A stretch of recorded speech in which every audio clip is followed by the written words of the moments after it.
मित्रांनो, भला मोठा खड्डा आहे, तो खड्डा खंदायचा आहे आणि त्यातनं माती काढायची आणि ती माती एका रस्त्यावर आथरायची.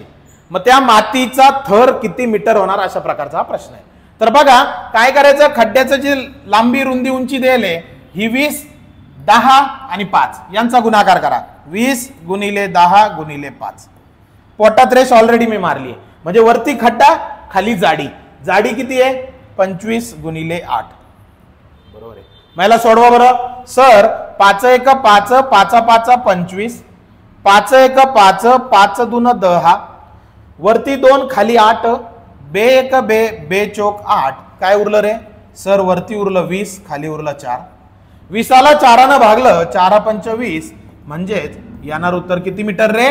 5 मीटर. पर्याय क्रमांक कितवा? पहिला. नेहमी सारखं पुढचं उदाहरण तुम्हाला सोडवायचंय आणि उत्तर कमेंट करायचंय. चॅनलला फॉलो करा, शेअर करा. खूप खूप धन्यवाद.